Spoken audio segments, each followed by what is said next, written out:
Aaron, it's great to have you. Happy Friday. It seems like just the latest in a series of reports from Snap that took the street by surprise, didn't jive with what they told us mid-quarter. I wonder how specific is it to the company? Yeah, there's parts of that are specific, and then parts are probably more to the entire kind of ad system as well. If you look at the mid-quarter update that you referenced, they talked about kind of 8% quarter to date, ultimately wound up around 6% growth for the quarter, which implied a slowdown during September. I think the bigger issue, though, was that for Q4, essentially getting to flat year over year, the street was looking for more about 7% growth year over year in Q4, and we were about 2%. So a bit of a surprise on the Q4 guidance. They talked about brand advertising spend, which is a greater factor in Q4, continuing to slow down. We think that hit some of the other players. Google less. Google is obviously more direct response spending, less brand. So we think Google gets hit less from some of this, and Facebook is more direct response as well. But some of the other factors they talked about, macro continue to be a factor, as well as competition. They said U.S. usage or time spent on content is down about 5% year over year. So we are worried about Snap losing some share of time spent to other players, including TikTok in the market. Yeah, you listed all of it. The macro, share loss, Apple, TikTok. I mean, how do they get out from under? If macro is truly degrading here, how do they get out from under a period in which advertisers, even if spending stays flat, goes to larger names with maybe better ability to target a consumer?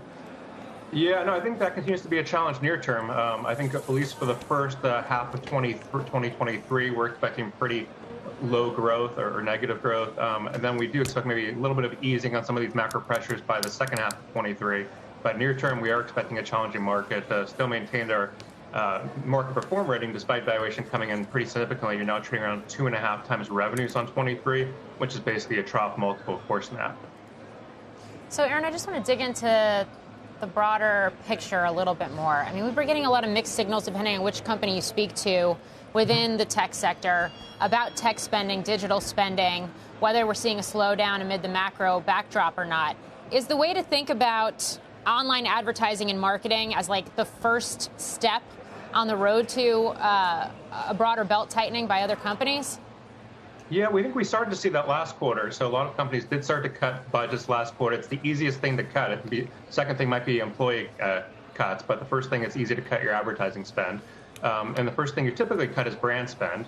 Snap, we think, is roughly 50% brand advertising spend, where Google is vast majority direct response. Google typically gets cut last of the online ad players. That's why we think Google will hold up relatively better than Snap and some of the other players in the space.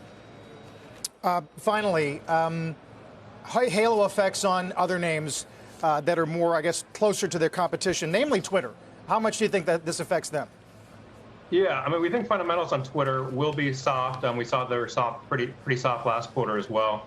Hard to tell also how much of that is also just because of the confusion around the acquisition. But obviously, Twitter's not trading on fundamentals right now. Twitter's valuation's around twice the valuation of either Facebook or Meta and Snap, trading around 7 times revenues. Snap and Meta around 2.5 to 3 times revenue. So it's not trading on current fundamentals, trading on the acquisition takeout price of $54. Shepard Smith here. Thanks for watching CNBC on YouTube.